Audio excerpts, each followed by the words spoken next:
Hello friends, welcome to Yuva's kitchen. நம்ம சேனலில் இன்றைக்கி பொன்னாங்கண்ணி கீரை கடைகள் தான் எப்படி செய்கிறதுன்னு பார்க்க போகிறோம். ஃபஸ்ட்டு ஒரு குக்கரில் 1/2 கப் துவரம்பருப்பு எடுத்திருக்கேன். அதை நல்லா வாஷ் பண்ணி எடுத்துக்கலாம். அப்புறம் 2 கட்டு பொன்னாங்கண்ணி கீரையை இந்த மாதிரி நல்லா வாஷ் பண்ணி எடுத்திருக்கேன். அதையும் இதில் சேர்த்துக்கலாம்.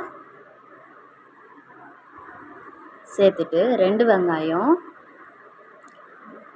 2 தக்காளி,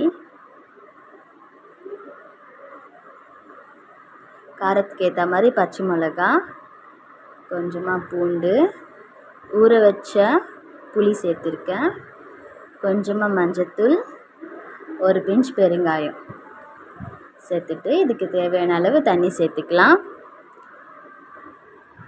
சேர்த்துட்டு ஒரு 4 விசில் போல் வரட்டும். இப்போது 4 விசில் வந்திருக்கு.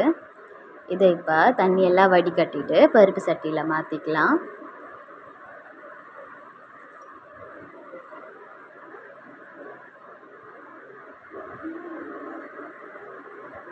இப்போ இதுக்கு தேவையான அளவு உப்பு சேர்த்துட்டு மத்து வச்சு நல்லா கடைஞ்சிக்கலாம். இந்த மாதிரி நல்லா கடைஞ்சி எடுத்தாச்சு. இதை இப்போ தாளிச்சிக்கலாம். அதே குக்கரில் கொஞ்சமாக எண்ணெய் சேர்த்துட்டு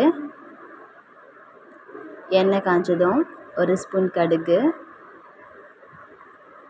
1/4 ஸ்பூன் சீரகம் சேர்த்துருக்கேன், 2 காஞ்ச மிளகா, தட்டி வச்ச பூண்டு, கொஞ்சமாக கருவேப்பிலை சேர்த்துருக்கேன். அப்புறம் நம்ம கடைஞ்சி வச்ச கீரையும் அதில் சேர்த்துக்கலாம். அவ்வளோதான், கொதிக்கணும்ல அவசியம் இல்லை. சூப்பரான கீரை கடையல் ரெடி ஆயிடுச்சு. இந்த வீடியோ உங்களுக்கு பிடிச்சிருந்தா லைக் பண்ணுங்கள், ஷேர் பண்ணுங்கள், மறக்காமல் யுவாஸ் கிச்சன் சேனலுக்கு சப்ஸ்கிரைப் பண்ணுங்கள். தேங்க்யூ.